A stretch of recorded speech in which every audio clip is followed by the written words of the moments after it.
untuk semuanya. Saya nama Tumbar Winarsih. Saya suami saya sama suami saya sudah almarhum. Anak saya 3, laki-laki semua dan sudah jadi dokter, sudah lulus Fakultas Hukum IUP, dan nomor 3 sudah lulus juga. Jadi semuanya sudah lulus gitu. Nah, saya 7 bersaudara. Saya nomor 2 tapi kembar. Jadi nama saya Tumbar Winarsih, kembaran saya Jinten Sumbarsih. Kita dari kecil memang ada indigo gitu. Jadi bawaan dari kecil itu sudah bisa melihat hal-hal yang orang lain tidak bisa melihat barangkali ya saat itu, karena kita dari kecil memang ada kelebihan lah kata-kata orang gitu loh. Nah, itu masa lalu kecil saya gitu. Nah, saya mau cerita tentang kenapa saya bisa menjadi orang percaya saat ini. Nah, ketika itu saya dalam keadaan kondisi yang ditipu orang. Oh ya, saya dari keluarga saya Islam semua, Muslim semuanya, dan anak-anak saya juga masih, tapi suami saya sudah ikut Tuhan Yesus juga waktu sebelum meninggal. Nanti saya ceritakan ya. Nah, saya pertama itu mau mencari Tuhan karena dalam kehidupan berumah tangga saya itu saya ditipu orang terus. Jadi dari awal cuma 10 juta, naik 50 juta, 100 juta. Dalam hal ada yang bentuk barang ya, mobil itu 2 mobil 250 juta.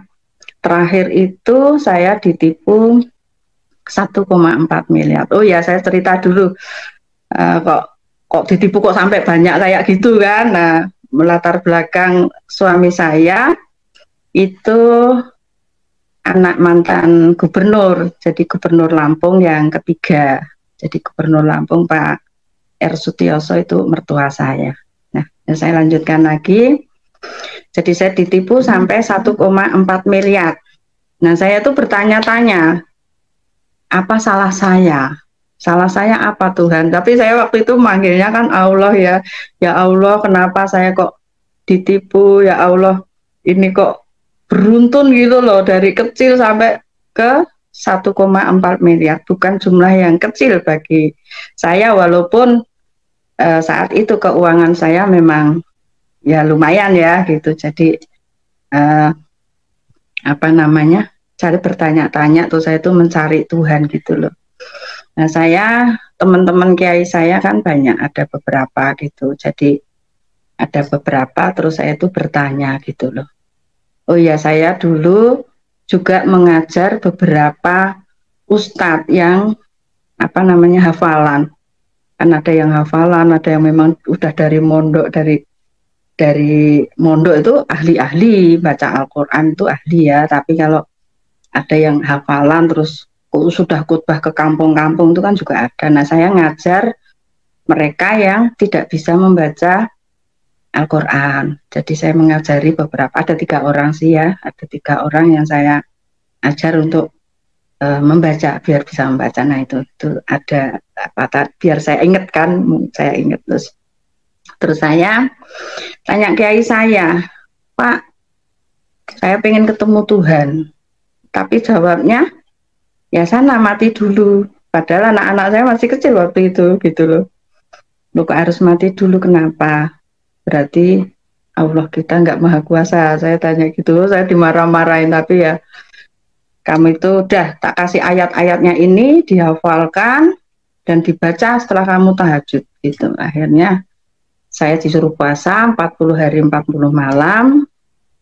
Kemudian saya hafalkan ayat-ayat itu. Jadi penggalan dari beberapa ayat-ayat, penggalan gabungan ada Al-Baqarah, ada surat Yusuf, ada macam-macam pokoknya ya.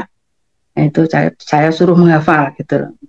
Sebelum kamu baca kamu harus hafal. Oh iya Pak. Saya hafalkan, terus saya sholat tahajud, saya suruh puasa tuh 40 hari 40 malam. Tapi kan waktu itu ya namanya perempuan kan masih ada halangan kan gitu, tapi saya nggak gas itu ya, cuman dalam perjalanan waktu saya ngambil puasa itu setelah haid saya selesai. Nah itu terus saya lakukan sesuai dengan petunjuk Pak Kiai.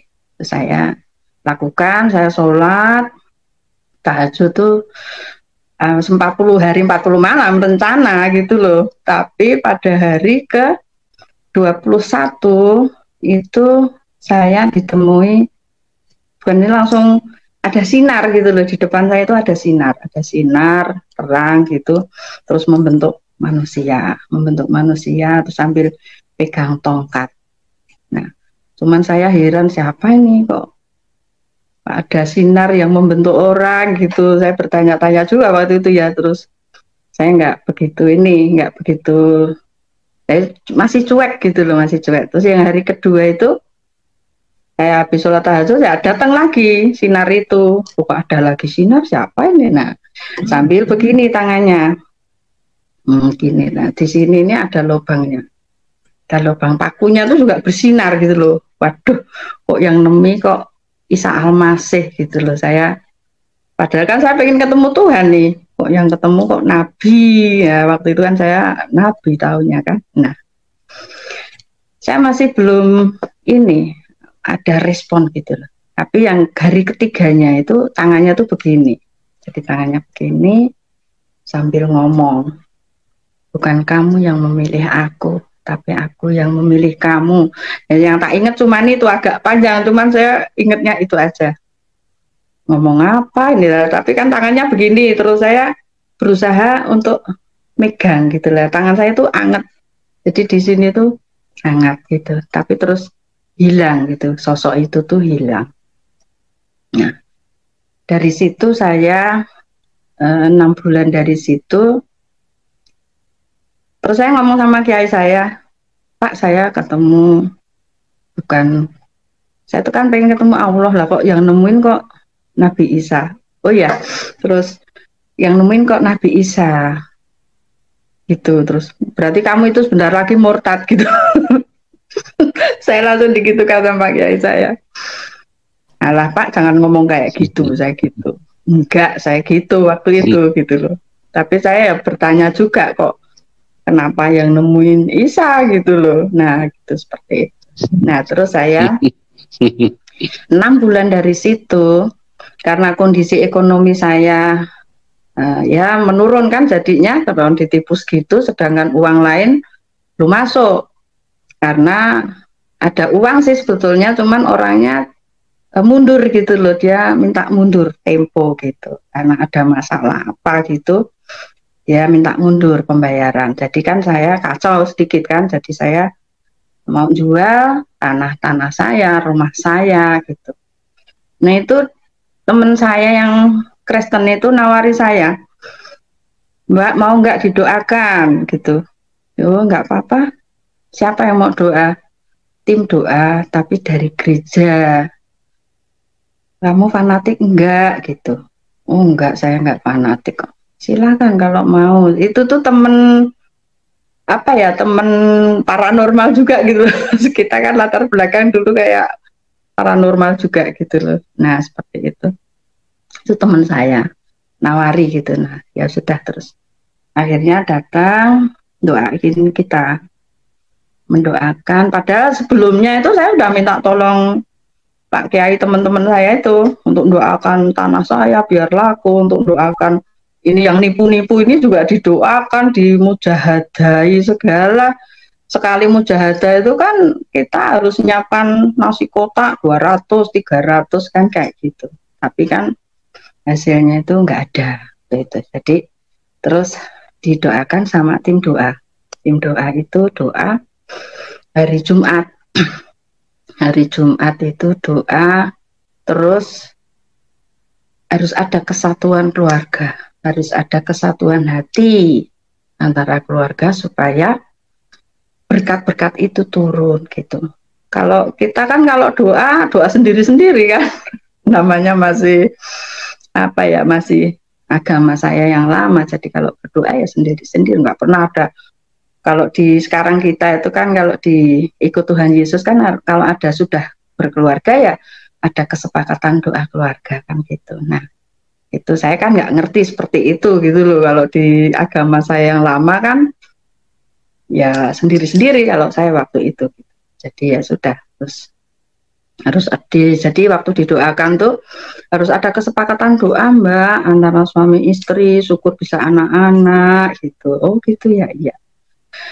Ya udah, terus akhirnya didoakan itu. Dari situ nggak lama yang menipu mobil saya dua itu kan 250-an juta ya, itu tuh datang ke rumah padahal saya tuh sudah nyari rumahnya nggak pernah ketemu, terus nyari showroomnya itu sudah tutup gitu, showroomnya sudah tutup.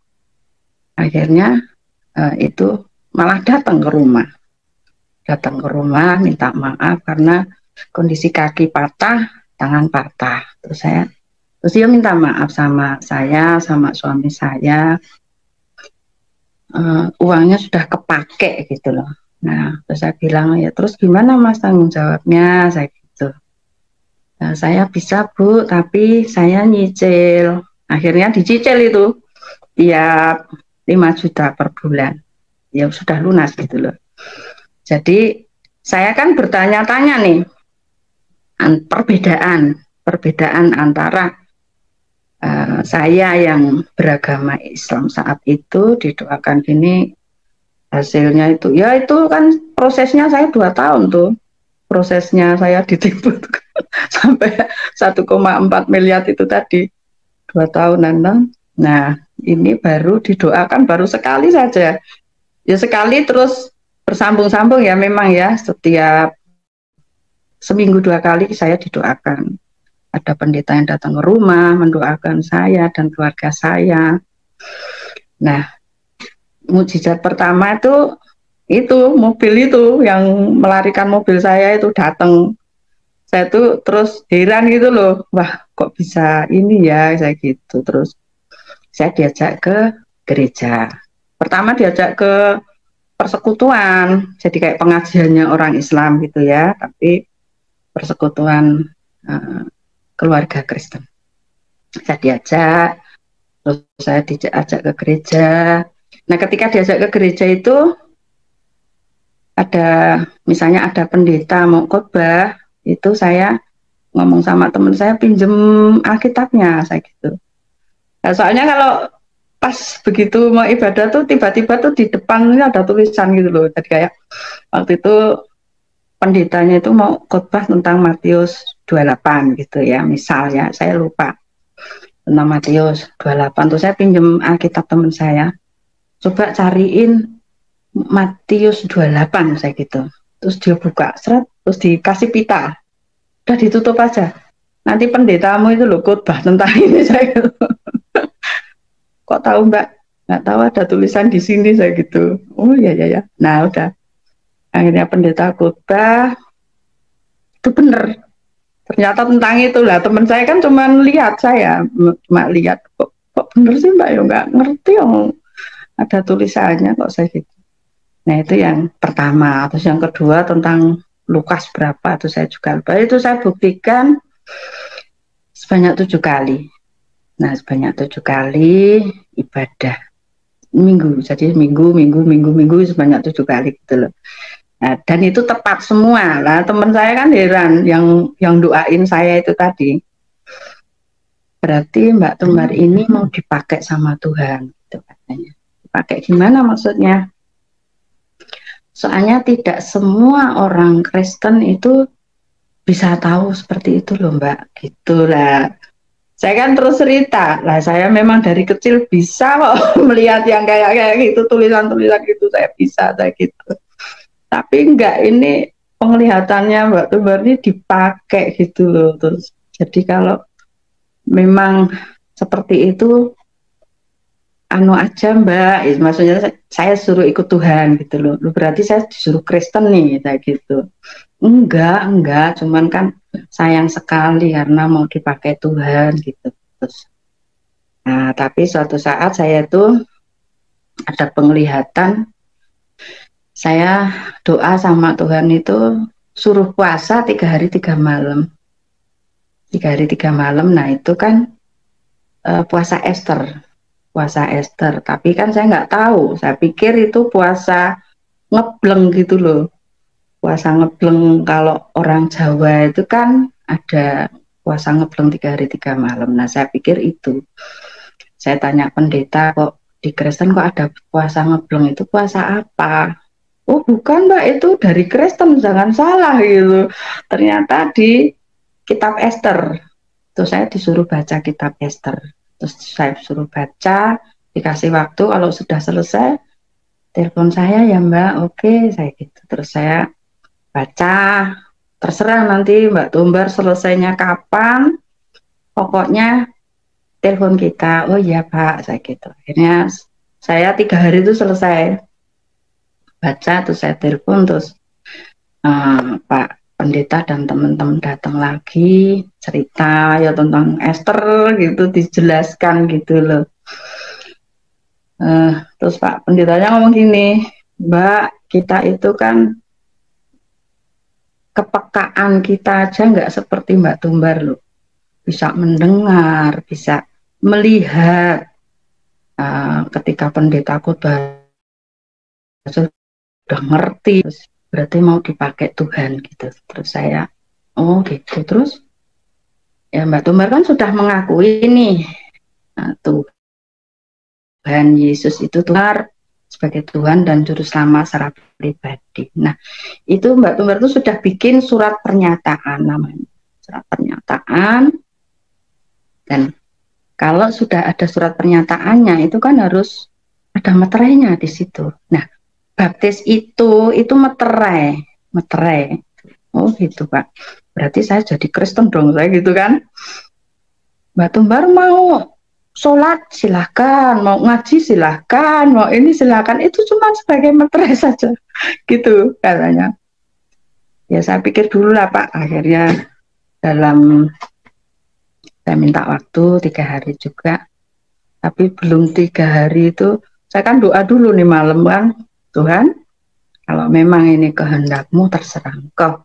Kalau memang aku mau pakai terserah engkau, kayak gitu. Nah, akhirnya besoknya itu saya kok malah terus telepon sama pendeta lagi, Pak, saya dibaptis sekarang saja gitu. Terus lu dibaptis itu nggak bisa mendadak seperti ini karena kita kan harus nyewa kolam, ada harinya gitu. Oh, gitu ya Pak. Terus tanggal berapa? Akhirnya tanggal 10 Juni 2011 saya dibaptis. Jadi saya terima Tuhan Yesus itu 10 Juni 2011. Nah, saya didoakan sama tim-tim doa itu untuk bisa mengampuni orang-orang yang bersalah sama saya, istilahnya kan. Jadi saya disuruh berdoa terus, suruh mengampuni. Tapi kan dalam hati juga saya bertanya-tanya tuh, orang Kristen ini aneh kan gitu. Walau uang 1,4 miliar suruh ngampuni kan gitu. Padahal kan ilmu-ilmu saya kan masih terpengaruh gitu loh, jadi masih ada pengaruh. Saya memang dulu pernah mau nyantet orang juga dengan teman-teman saya gitu. Tapi di sisi lain ada yang ngerem gitu loh. Jadi di sisi lain saya pengen nyantet, pengen membunuh istilahnya. Tapi di sisi lain jangan gitu. Jadi ada dua sisi yang bertabrakan. Tapi saya ya puji Tuhan saya tetap kuat gitu loh. Akhirnya saya belajar untuk bisa mengampuni orang itu seperti apa. Ya saya belajar terus. Akhirnya ketika saya benar-benar bisa mengampuni orang yang 1,4 miliar itu kembali. Jadi itu kan masuk pengadilan niaga. Karena itu saya beli rumah tapi tidak dibangun. Jadi itu perumahan. Yang ditipu bukan cuma saya, ada ratusan orang. Jadi dia bikin perumahan, 5 perumahan itu semuanya ternyata sertifikatnya sudah masuk bank semua dan dia lari gitu. Jadi kacau balau gitulah. Nah, pertolongan Tuhan kan, saya saya belajar mengampuni itu tadi, kok saya dapat panggilan dari pengadilan niaga itu untuk ini kan sudah ditangani kurator itu uang saya bisa kembali gitu. Tapi waktu itu uang saya itu cuman kembali 250 juta lah. Saya marah-marah sama kuratornya itu. Ya, agak kasar juga gitu loh, karena lah uang 1,4 kok cuman mau dikembali 250 juta. Jadi saya kan agak emosi itu, saya bilang, wah ini duitnya mbahmu apa gimana. Tapi akhirnya saya apa namanya saya proses, maksudnya saya ikuti perkembangannya itu, terus kita doa terus juga, akhirnya kok kuratornya itu balik gitu loh. Saya juga heran gitu, ada, karena kita doa itu kan ada pembalikan keadaan, jadi doanya itu sama tim doa itu pembalikan keadaan terjadi, uang kembali banyak, tidak 250 juta tapi 1 miliar lebih kembali, gitu didoakan seperti itu. Jadi doa deklarasi, kita didoakan doa deklarasi, dan saya juga dilatih kan jadi saya selama ngikut Tuhan itu terus saya ditarik untuk jadi tim doa gitu loh. Saya latihan, terus saya diajari seperti itu, didoakan pendeta seperti itu, dan saya otomatis ikut gitu kan. Kembali 1 miliar lebih, bahkan bisa tambahan gitu kan. Namanya cita-cita kan, orang 1,4 harusnya kan berbunga, tapi kan ya nggak masalah gitu loh. Tapi akhirnya uang itu bisa kembali, walaupun saya rugi, sebetulnya rugi ya saya, tapi puji Tuhan uang saya itu kembali 1.150.000. Jadi sebetulnya bukan kerugian yang apa ya banyak sih, karena itu untuk ongkos kurator, ongkos pengadilan dan segala macam, daripada saya cuma dibayar 250 juta kan. Nah itu, jadi kuasa Tuhan itu benar-benar terjadi ketika kita mengucapkan. Jadi kita ucapkan sesuatu yang belum terjadi, itu kuasa Tuhan bekerja. Jadi aku percaya Tuhan Yesus akan menolongku, uang akan kembali di atas 1 miliar, saya gitu, di atas 1 miliar terjadi saya gitu.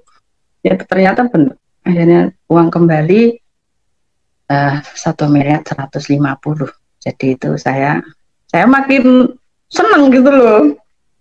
Ya berarti kan, wah Tuhan tuh berarti Tuhan bener gitu, bisa nolong, bisa gitu loh. Nah itu mujizat yang terjadi pada keluarga saya. Nah itu ada lagi mujizat lain tuh, diantaranya anak saya nomor 2 itu kan Fakultas Hukum IUP, dia terkenal ya, itu lomba. Jadi sering dikirim lomba ke luar negeri, dikirim ke luar negeri itu mewakili Indonesia itu musuh dari 42 negara. Kadang di Belanda, kadang di Amerika, kadang di Inggris, kadang di Irlandia, terus pindah-pindah, saya sampai lupa negara-negara mana gitu loh. Nah, saya ngomong sama anak saya masih agama Islam semua sampai sekarang, bahkan menantu saya juga Islam gitu loh. Tapi mereka ketika menginginkan sesuatu untuk, yaitu tadi lomba ke luar negeri kan, menginginkan sesuatu supaya menang, itu minta doa sama saya. Ibu doain Bu gitu, terus ya tak bawain minyak, itu minyak urapan, tak doain sebelum berangkat itu.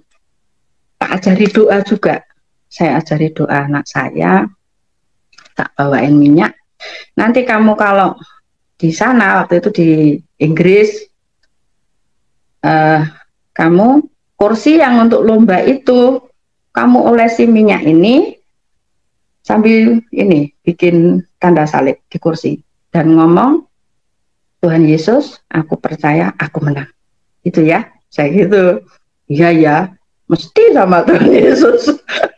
Nah iya, itu Tuhan yang benar kok, saya gitu. Benar. Dia, tapi saya ngomong sama waktu dia lomba pertama itu, aku menang enggak Bu? Enggak, kamu belum menang. Lah gimana sih Bu tuh doanya? Ya kamu belum menang kok. Oh ya, akhirnya memang belum menang yang pertama, karena kamu tuh baru nanti belajar dulu saya gitu. Terus yang kedua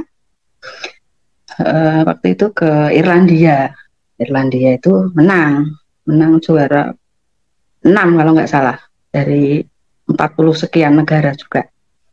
Irlandia menang juara 6. Wah aku menang juara 6 ya kan, menang kan.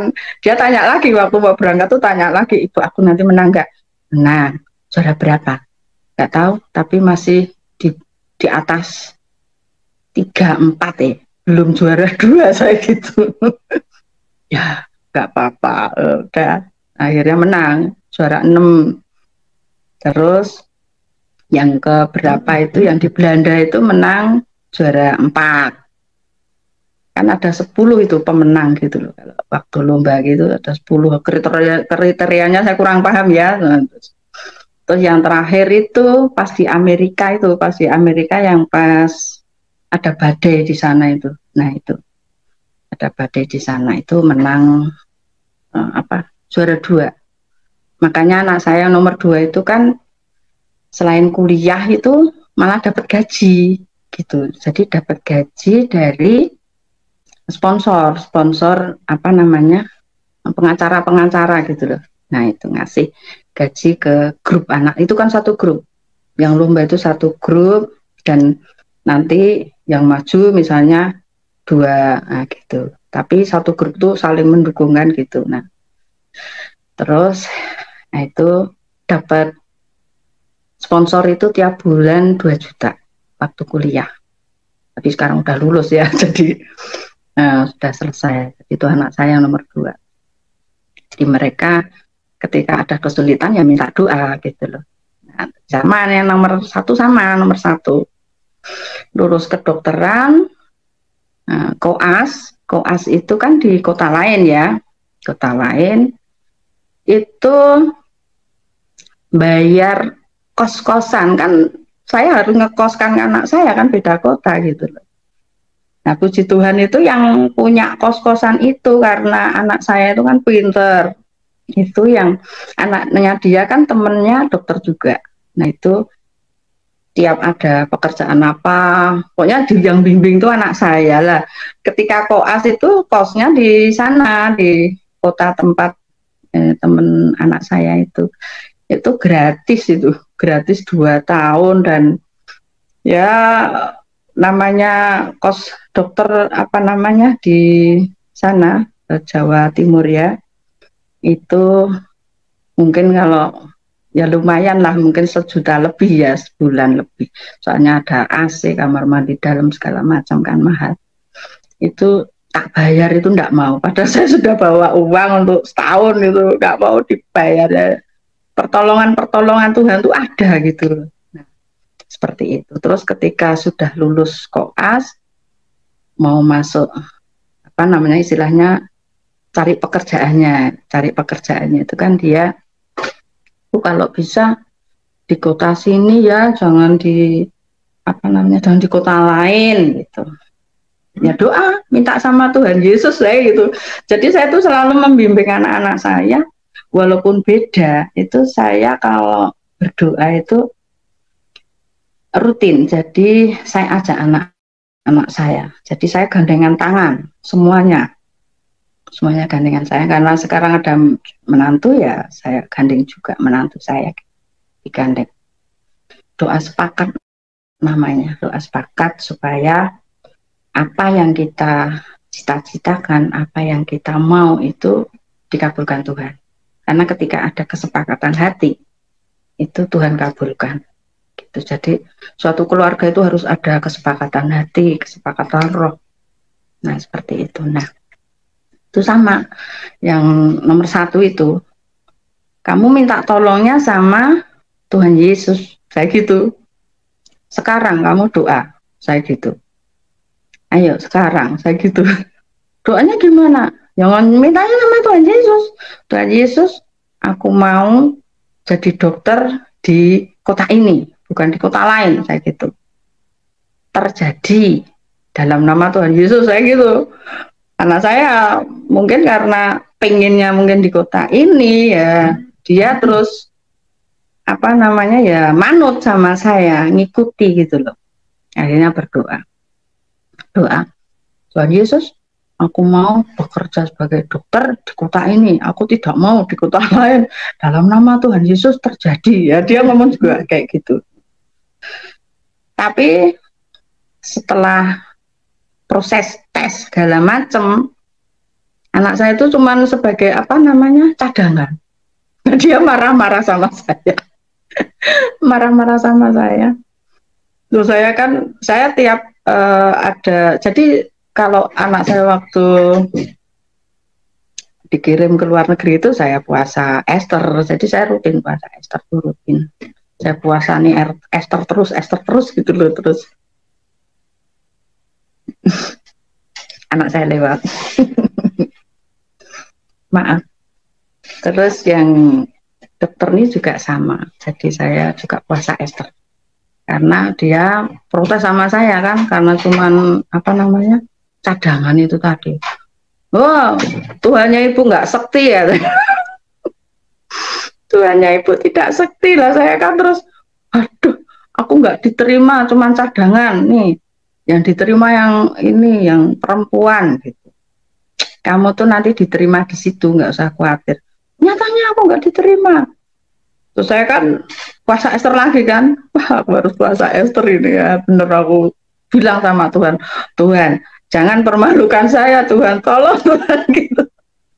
Akhirnya saya puasa 3 hari 3 malam lagi. Hari kedua itu anak saya datang ke kamar saya, kan lemes kan kalau hari kedua itu, ibu tuh sakit apa gimana gitu. Enggak, saya nggak sakit gitu, ibu nggak sakit, ngapain? Alhamdulillah Bu, aku dipanggil di rumah sakit. Dipanggil gimana? Aku sekarang jadi pegawai situ. Lah kan kamu percaya nggak? Kuasa Tuhan Yesus itu terjadi ya begitu. Iya, Tuhannya Ibu emang sekti gitu. Itu di antara mujizat-mujizat yang terjadi gitu. Nah, sedangkan yang kalau yang nipu-nipu segala macam ya, yang kembali mobil sama uang itu tadi. Gitu ya, kalau yang 10 juta segala macam nggak kembali. Ya udah, saya udah ikhlas sih, udah terserah lah. Nanti kan aku percaya Tuhan tuh ganti gitu loh. Nah seperti itu. Terus tentang suami saya nih, sekarang tentang suami saya itu kan nggak pernah sakit dari awal menikah sampai istilahnya punya anak udah gede-gede. Itu saya paling sakit tuh pilek, batuk, itu kan biasa. Nah, suatu saat saya tuh tangan saya tuh lumpuh gitu loh. Apa ya?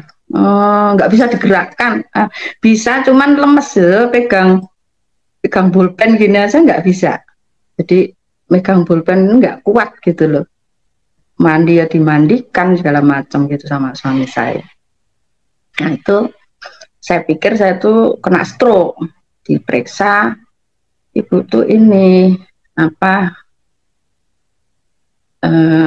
kekurangan zat besi. Jadi ibu harus transfusi darah. Kalau nggak transfusi darah nanti nggak bisa Bu. Nah dari situ kan suami saya kaget karena nggak pernah sakit, kok ini tiba-tiba menikah berapa puluh tahun kok tiba-tiba sakit dan transfusi darah, kan jadi kaget kan. Nah seperti itu. Terus akhirnya saya transfusi darah dan saya udah pulang, ganti suami saya yang sakit, ganti suami saya masuk rumah sakit, saya izin pendeta itu, jadi saya izin pendeta untuk apa namanya, nggak ke gereja, jadi saya full di rumah sakit nunggu suami saya, ngopeni lah istilahnya, walaupun ada suster-suster tapi kan saya tetap nyuapi, tetap apa, karena ya itu tadi, karena waktu saya sakit aja saya diopeni kan gitu, jadi saya apa ya, berterima kasih lah sudah diopeni. Nah saya nggak mau meninggalkan suami saya gitu loh. Terus akhirnya ketika sakit itu kan kena gula tinggi, jadi gulanya itu sampai 1000,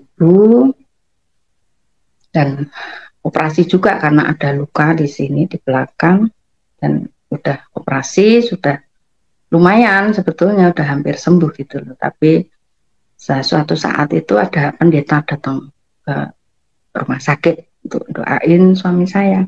Sebelumnya tuh ada yang doain, teman-teman pendeta juga ada, terus apa temennya dari kakak ya, kakak suami saya itu bawa kiai untuk doain juga ada.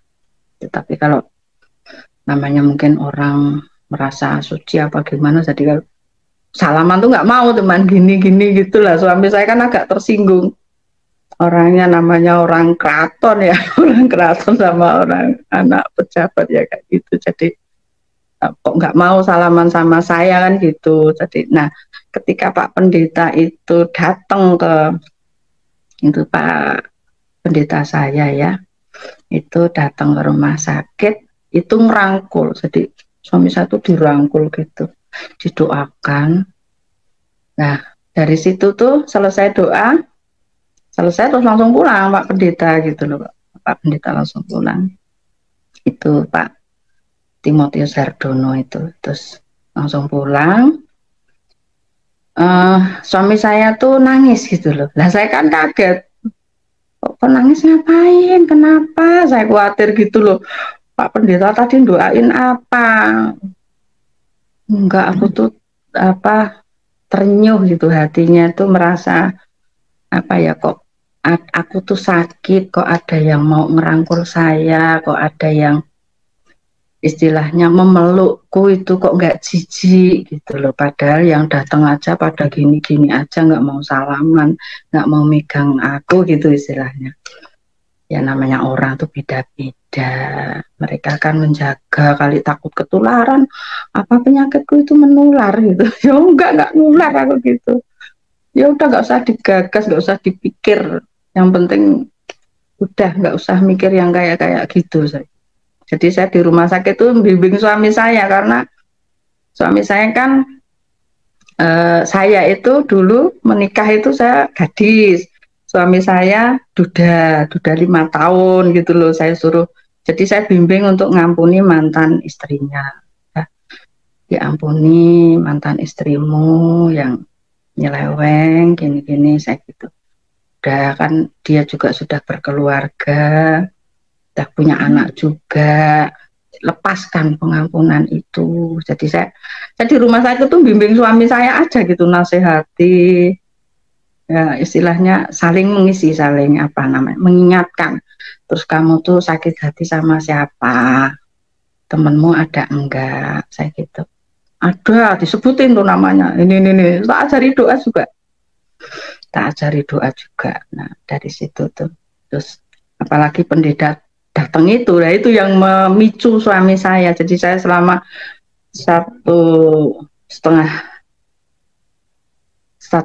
bulan itu membimbing suami saya dengan berbagai nasihat untuk ngampuni orang, untuk nggak mikir yang aneh-aneh lah, udah semua yang ditipu nggak usah dipikir, saya gitu. Nanti yang kecil-kecil nggak usah dipikir, nanti Tuhan ganti, saya gitu. Ya, udah. Terus akhirnya suami saya tuh besoknya itu langsung, aku minta dibaptis. Saya kan kaget, orang, lu kok minta dibaptis maksudnya gimana gitu.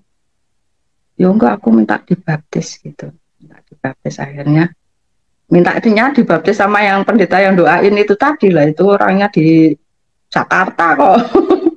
Akhirnya ya nggak bisa, bisanya yang orang di sini, pendeta sini gitu. Akhirnya dibaptis lah suami saya di rumah sakit. Jadi udah terima Tuhan Yesus. Tapi sebelumnya saya suruh ngumpulin anak-anak saya gitu lah, anak saya dikumpulkan, anak dia ya, anak tiri saya juga dikumpulkan. Semuanya ngomong kalau saya nggak dipengaruhi ibu, nggak. Nah, saya atas kesadaran saya sendiri gitu. Akhirnya ya anak-anak, ya udah Pak, terserah. Ya mungkin karena takut apa gimana, waktu itu ya mungkin nggak ngerti lah. Tapi suami saya sudah diselamatkan dalam Tuhan gitu. Nah, oh ya, sebelum itu terjadi itu, waktu saya setelah dibaptis, mumpung inget ya, saya kadang lupa. Setelah dibaptis itu kan saya ada surat baptis nih, pakai map, dikasih sama pendeta. Setelah 2 minggu saya dibaptis, saya dikasih surat baptis. Nah saya itu lupa, tuh tertinggal di mobil gitu loh. Tertinggal di mobil. Nah terus turun kan saya cuman bawa tas aja, tas cangklongnya, tas cangklong saya harian. Nah suami saya kan, saya tuh pelupa memang, jadi terus suami saya ternyata yang menemukan, tapi dia juga nggak ngomong, cuman surat baptis saya tuh disimpan dia gitu loh. Nah suatu saat saya tuh nyari-nyari karena mau ke Yerusalem waktu itu, mau daftar gitu loh. Terus dia tuh ketawa-ketawa itu, terus diajak makan bakso, saya diajak makan bakso di jalan tuh, saya di apa namanya diomongin, aku tuh tahu kamu tuh udah jadi Kristen.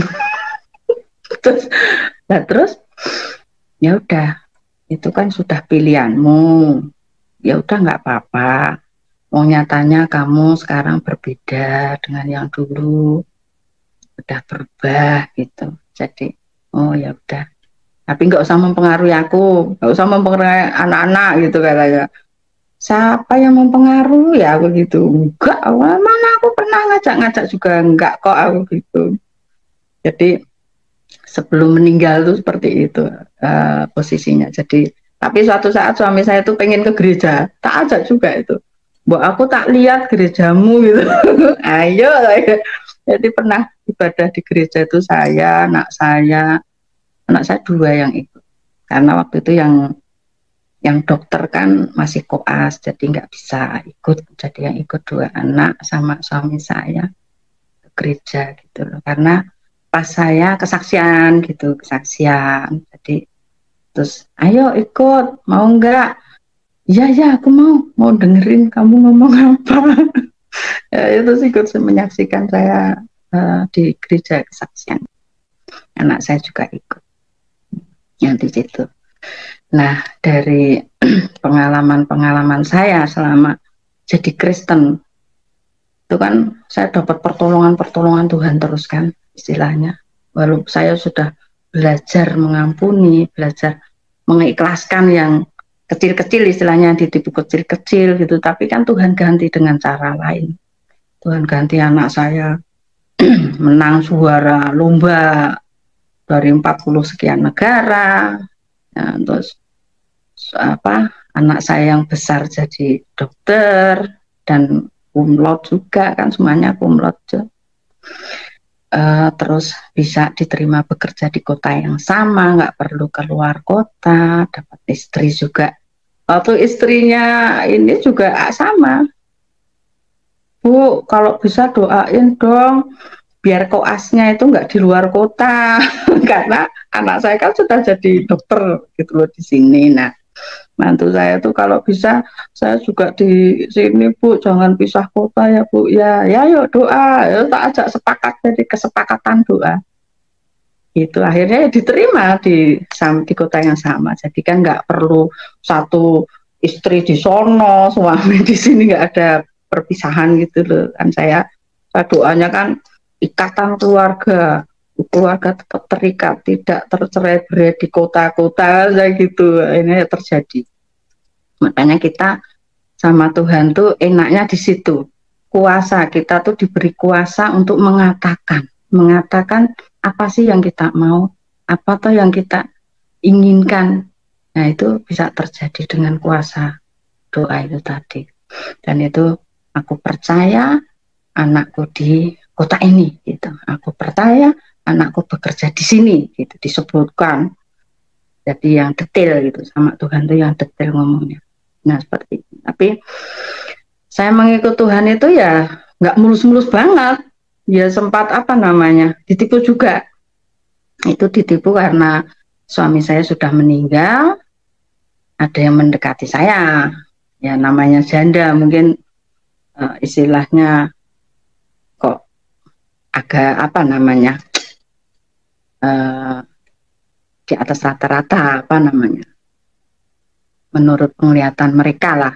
Jadi inceran kan, ada yang deketi saya dan mau memperistri saya gitu loh. Saya percaya karena saya tuh nggak pernah apa namanya berprasangka buruk sama orang, nggak pernah. Jadi apalagi itu anak orang terkenal juga gitu loh, anak orang terkenal, saya percaya.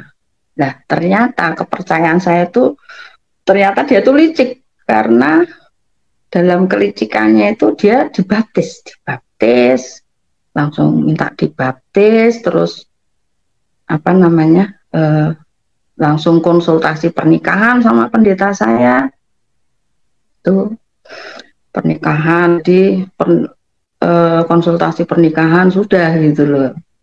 Nah ternyata saya kan waktu sama suami saya kan saya baru di transfusi darah sakitnya itu. Nah sedangkan saya ada miom dan harus dioperasi karena kalau itu nggak dioperasi ya nanti saya kekurangan ini lagi zat besi dan sebagainya gitu harus operasi. Ternyata lah itu pas saya operasi mobil saya itu 4 itu dibawa minggat sama orang itu. Jadi saya tuh bertanya sama Tuhan, Tuhan salah saya apa lagi gitu kan. Wah jadi saya kacau lagi kan, antara saya di sini anak Tuhan, di sini saya sebagai paranormal saya yang masa lalu saya jadi bentrok di situ saya kan jadi emosi tingkat tinggi masih tingkat tinggi bentrok. Terus saya hubungin teman-teman paranormal saya, terus mereka kesepakatan antara saya dengan ini gitu loh, ya mau tak bunuh itu 25 juta ongkosnya, 25 juta. Terus saya kasih 10 juta, yang 15 nanti kalau udah selesai. Nah, dalam perjalanan waktu nih, udah kesepakatan. Dan itu nanti mati semua, Mbak. Nggak usah khawatir. Di sisi lain saya anak Tuhan, tapi ini tumbuh warna saya gemes kan. Waduh, kok ditipu lagi ya, gitu. Nah, terus tapi akhirnya suatu saat tuh saya kena tampar istilahnya, kena tampar pendeta. Karena ketika mau melaksanakan itu ritualnya itu hari Minggu sore. Jadi ritualnya itu Minggu malam karena Senin tuh sudah mati itu orang gitu loh. Nah, tapi hari Minggu sore kan ibadah Minggu saya. Khotbahnya itu bilang gini, pokoknya apa bedanya kamu dengan orang itu, maksudnya orang itu orang jahat itu gitu loh. Firmannya saya lupa, cuman seperti itu. Apa bedanya kamu dengan orang itu kalau kamu membalas kejahatan dengan yang dia lakukan. Jadi kayak saya tuh ketampar muka istilah, aduh ini firman ini untukku. Terus aku tuh sampai rumah, Tuhan ampuni aku Tuhan, aku gitu. Terus Tuhan tuh bilangnya sudah, saya suruh ke orang itu teman saya paranormal, saya bawa uang 15 juta kurangnya. Itu orangnya udah kumpul nih dari Jawa Timur kan, ngerti sendiri kalau dari Jawa Timur seperti apa paranormalnya. Habis itu saya ngomong, Pak maaf Pak, nanti ritualnya nggak usah dilanjutkan, maaf sekali. Saya dimarah-marahin, gimana kita udah puasa sudah ini. Iya Pak, saya tahu saya tetap bawa uang sisanya, saya bayar saya gitu. Oh gitu ya Bu, ya. Terus sayang sekali loh Bu kalau nggak dilanjutkan gini. Udah Pak, maaf saya nggak. Saya tadi ibadah di gereja itu saya ketampar firman saya gitu. Oh gitu ya Bu, ya. Maaf saya nggak jadi saya gitu. Udah biar nanti Tuhan yang bekerja saya. Gitu. Akhirnya nggak jadi. Saya belajar lagi untuk ngampuni. Saya minta pengampunan sama Tuhan. Tuhan ampuni aku. Tuhan, semua ilmu-ilmuku ini, Bu.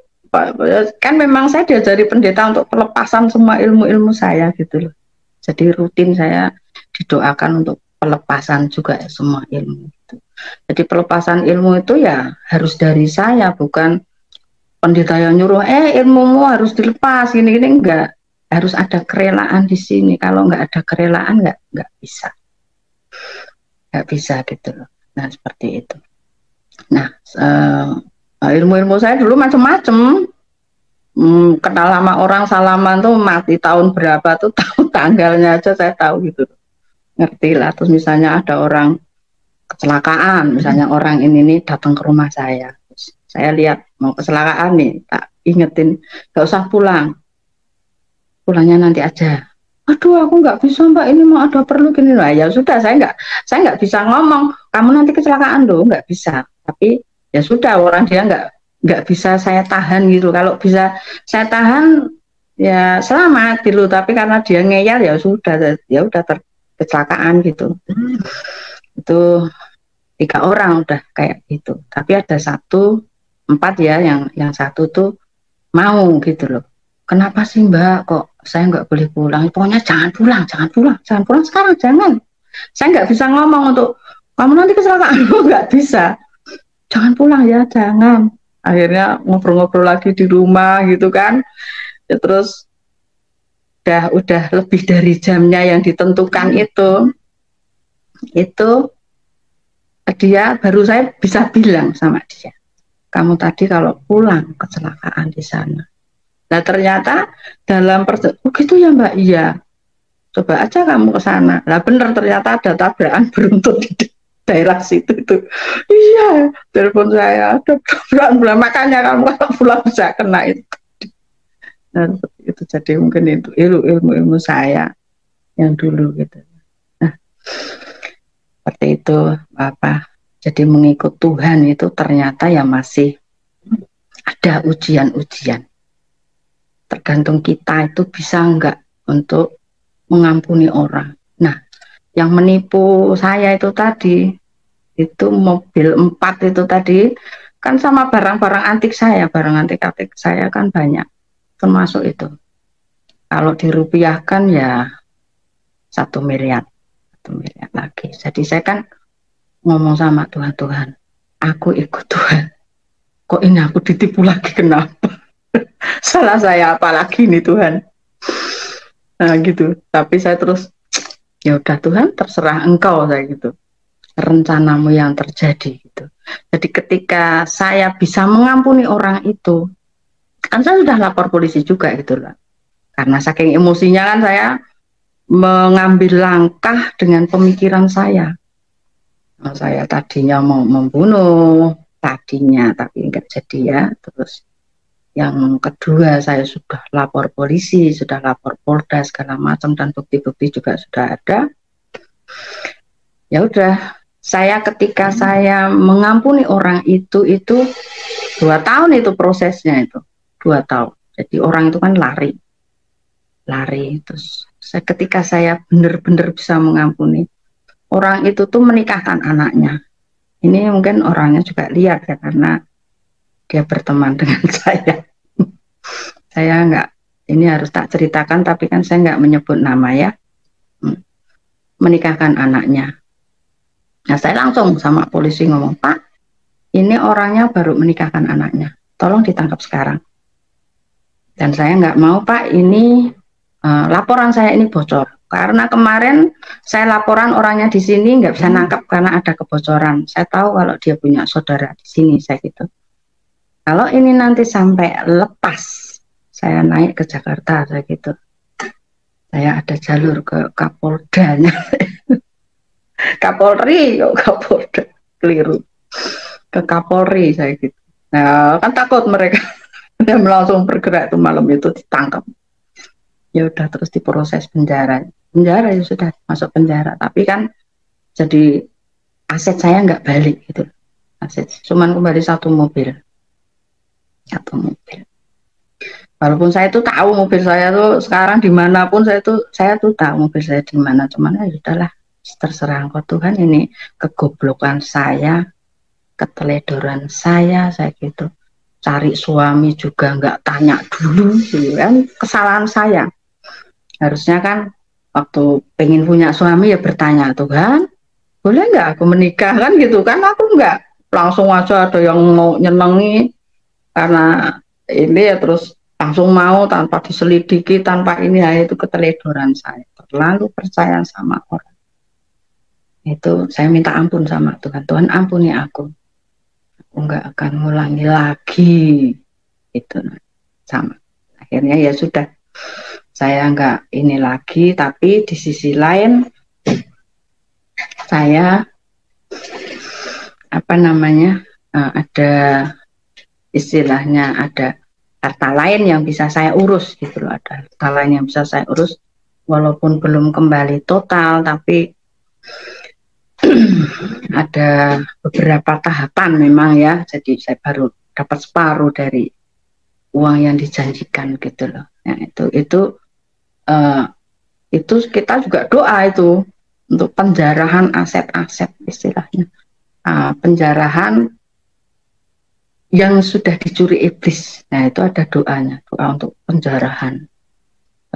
Aku jarah kembali semua yang telah dicuri iblis, aku jarah kembali gitu. So, kalau doa deklarasi seperti itu. Jadi ketika kita punya iman, ketika kita percaya bahwa pertolongan Tuhan itu ada, itu terjadi. Jadi kalau doa jangan ragu-ragu, jangan mengucap gini tapi apa iya ya bisa kembali. Nah itu menutup pintu Tuhan tuh sebetulnya mau ngasih berkat. Ketika dalam hati aja terselip sesuatu, apa iya ya ini uang ini bisa kembali. Nah itu sudah menutup. Makanya jangan, ketika berdoa sama Tuhan ya harus percaya, karena Tuhan itu kan roh. Kita nggak semua orang kan bisa melihat Tuhan, tapi berbahagialah mereka yang suci hatinya, karena mereka akan melihat Tuhan. Itu ada itu di Injil, nggak tahu saya lupa, pokoknya ada perkataan seperti itu. Jadi orang yang suci hatinya itu bisa melihat Tuhan.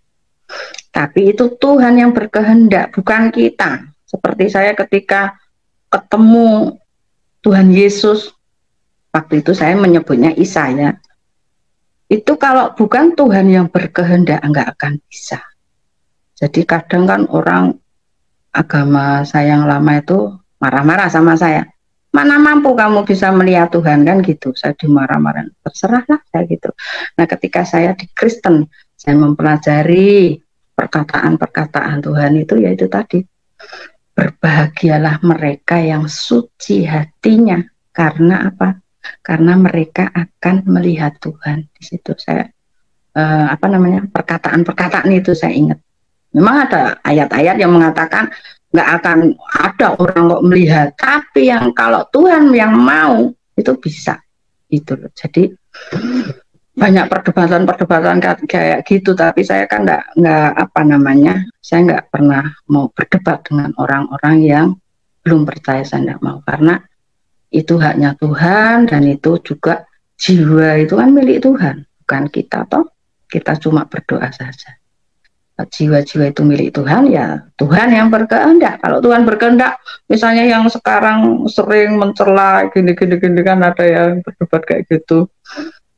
Kalau suatu saat Tuhan berkehendak, nggak akan bisa menolak, bisa. Jadi siapapun nggak akan bisa. Banyak sekali teman-teman saya yang mantan teroris, yang internasional maupun yang nasional, saya kenal beberapa itu sama semua posisinya. Tapi mereka ya nanti biar saya hubungi aja, nanti mereka mau nggak untuk bersaksi di sini gitu. Semoga saja mau ya, kita doa saja nanti. Nah seperti itu. Jadi ikut Tuhan tuh ya itu tadi, nggak terus mulus-mulus, ada saatnya diuji. Itu namanya diuji. Ketika kita diuji, kita balik tidak kan gitu. Tuhan tuh menguji saya loh ya toh, dengan ditipu 1 miliar tuh kan Tuhan menguji saya. Ini anakku ini nanti kembali lagi nggak ini kan gitu. Orang saya yang ditipu 1,4 itu saya ada orang nih yang mau ngasih saya 2 kali lipat gitu loh, ngasih saya 2 kali lipat, dan untuk saya bisa kembali lagi. Jadi tak kasih kamu 2 kali lipat tapi kamu kembali lagi. Oh nggak bisa. Bapak tuh loh mau ngasih saya 5 miliar, saya nggak akan kembali. Keimanan saya nggak akan saya jual. Saya gitu. Kamu itu ngeyelan gitu. Ya terserah saya Pak, saya sudah nyaman ikut Tuhan Yesus, saya sudah nyaman. Saya tolak gitu ajakan untuk kembali lagi saya. Dan saya tuh goblok-goblok sama anak saya, karena saya ceritakan, ibu tuh goblok banget, mau dikasih lebih mau 2 kali lipat, lo nggak mau ini. Wah, dimarah-marahi saya, saya nggak mau, ibu nggak mau, pokoknya ibu ikut Tuhan ya sudah, ikut Tuhan.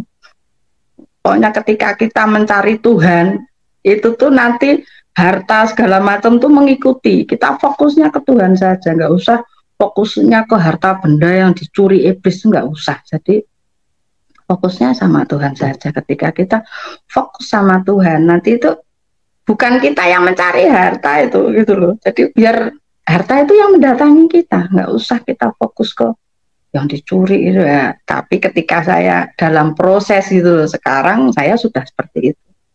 Saya mencari Tuhan. Udah fokus saya mencari Tuhan supaya semua kayak cerita tentang Salomo itu kan gitu.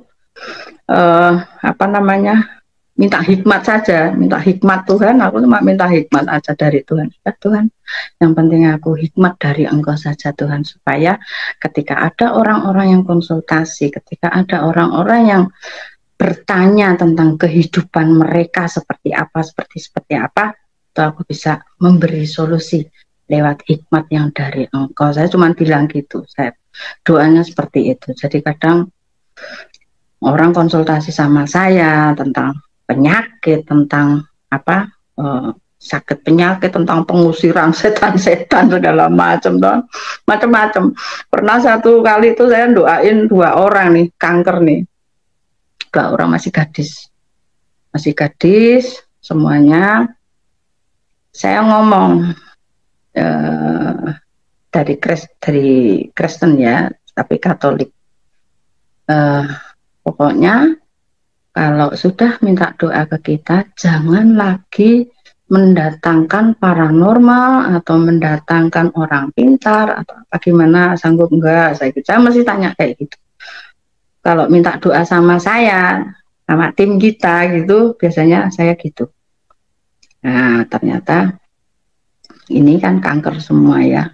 Satunya kanker darah, satunya kanker kelenjar getah bening. Nah, yang kelenjar getah bening itu kita doakan, dia tuh nurut gitulah apa kata kita. Pokoknya berserah sama Tuhan. Nanti Tuhan yang beri mujizat. Bukan kita loh, bukan kita yang punya mujizat, ini Tuhan yang bermujizat loh. Kita cuma dipakai saja dan sudah bergantungnya sama Tuhan. Ini manut dan ini sembuh sampai sekarang. Yang kanker apa namanya, kelenjar getah bening. Tapi yang satu itu kakak beradik. Nah, yang adiknya ini kerja di kota lain.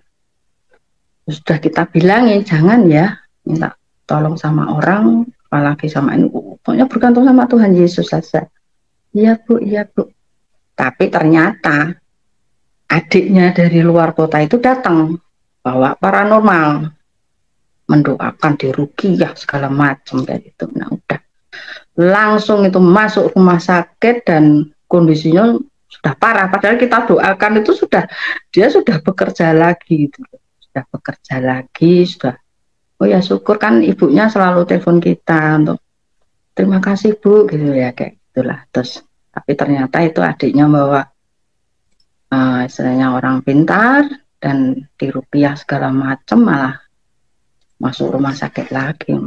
Kita langsung ke rumah sakit. Ternyata yang saya lihat kan istilahnya iblis itu sudah brodoli, dalamnya itu sudah rusak gitulah penglihatan rohani saya. Jadi akhirnya meninggal gitu. Jadi sebelum meninggal tuh anak itu masih sadar, masih ngomong sama saya, masih, Bu maaf ya, tuh adik saya kemarin bikin, oh ya nggak usah minta maaf sama saya, minta maaf sama Tuhan, udah minta ampun sama dia. Ya kita doakan, terus kita doakan. Tapi ya sudah, orang tuanya juga minta maaf sama kita. Saya kan Maaf Pak Bu, kita kan cuma berdoa kalau minta maaf, minta ampun sama Tuhan, jangan sama kita. Oh iya Bu, tapi kan kita sudah melanggar katanya gitu. Ya udah nggak apa-apa, udah terlanjur. Ya sudah, ini Tuhan berkehendak lain gitu loh. Jadi saya ngomong sama tim doa saya gitu loh. Nggak sampai 3 hari ini, kasihan saya gitu. Dan benar itu nggak sampai, cuma 2 hari di rumah sakit terus meninggal. Ya, itu perbedaan ya, perbedaan dua orang yang kita doakan, dan rata-rata yang kita doakan itu yang benar-benar manut dengan apa yang kita arahkan, itu sembuh semuanya. Tapi yang apa ya, ngeyel apa gimana, masih khawatir, karena kekhawatiran itu juga mempengaruhi seseorang gitu. Karena ketika khawatir itu kan nggak percaya dengan mujizat Tuhan. Jadi ketika seseorang khawatir, apa ya sih aku begini, apa ya sih aku begitu, nah itu menutup kalau Tuhan tuh mau memberi mukjizat gitu. Nah, Tuhan kan tahu hati kita. Tuhan melihat hati, bukan melihat wajah, bukan melihat apa namanya kebersihan, sudah mandi apa belum, mau berdoa belum mandi aja nggak masalah sama Tuhan kan gitu. Jadi apa namanya, Tuhan melihat hati. Jadi bukan melihat fisik, bukan melihat kebersihan segala macam. Di lumpur misalnya baru bekerja, nak lumpur, nak ini berdoa juga bisa gitu loh. Kan yang dilihat Tuhan itu hati, bukan secara fisik dan macam-macam. Seperti itu kalau saya bimbing orang-orang seperti itu Pak.